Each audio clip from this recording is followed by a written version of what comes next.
আমি রোকেয়া হলে শিক্ষার্থী, আমার হলে ছাত্রলীগ মুক্ত, আমার হল সবচেয়ে নিরাপদ। এখন আমাদের বাবা মারা আমাদেরকে হলে থাকতে দিচ্ছে না, আত্মীয় স্বজন বাবা মা ফোনের উপর ফোন করে যাচ্ছে, আমরা হল ছাড়তে চাই না।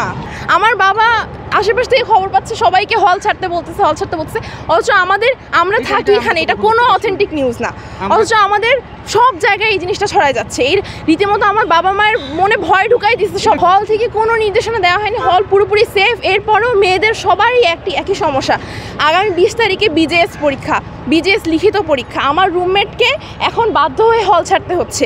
এই শিক্ষার্থী যাদের ঢাকায় থাকার মতো কোনো পরিস্থিতি নাই, চাকরি পরীক্ষা কিন্তু কিছু ক্যান্সেল হচ্ছে না, অন্যান্য কিছু ক্যান্সেল হলে বাংলাদেশ বিজেএস পরীক্ষা যেটা লয়ের, ওইটা এখনও ক্যান্সেল হয় নাই।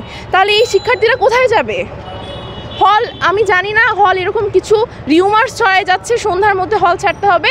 আমাদের পেরেন্টস, আমি বুঝাচ্ছি যে আমি এখানে আসছি, আমি অথেন্টিক জিনিসটা জানি, হল অনেক সেফ, ইটস সেফার হিয়ার, কোনো সমস্যা নেই, বাইরে গেলে সমস্যা হবে।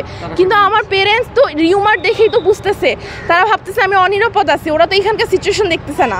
আমাদের এখানে আজকে কর্মসূচি ছিল, কিন্তু আমাদের প্রত্যেকটা পয়েন্টে আটকায় দেওয়া হয়েছে, হল থেকে আমাদের আসতে দিতেছে না। আপনারা দেখতে পাচ্ছেন প্রত্যেকটা জায়গায় আটকানো।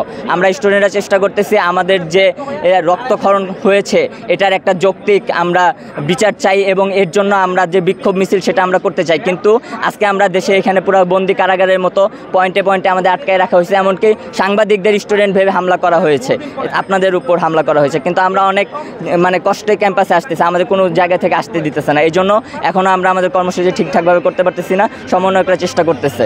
আমাদের ক্যাম্পাসে বিভিন্ন পয়েন্টে বাধা দেওয়া হচ্ছে, আসতে দেওয়া হচ্ছে না, বাঁশি দিয়ে তাড়িয়ে দেওয়া হচ্ছে, এবং এমনকি স্টুডেন্ট আইডি কার্ড থাকার পরেও আমাদের ক্যাম্পাসে আসতে বাধা প্রদান করা হচ্ছে। আমরা এই আন্দোলন থেকে সরে দাঁড়ানোর কোনো ইচ্ছা আমাদের নাই।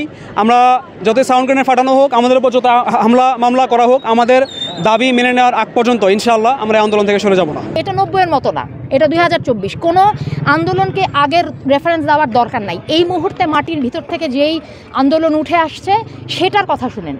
আপনি কথার কেন আমাকে এই ধরনের প্রশ্ন করতেছেন যেটার উত্তর আপনার জানা? এটা আপনারও সময় নষ্ট, আমারও সময় নষ্ট।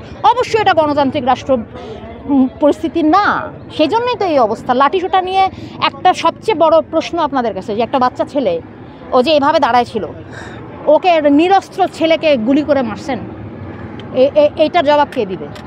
এই যে 6টা, না ছিলাম না, আমি বাংলাদেশের মানুষ, ব্যাস।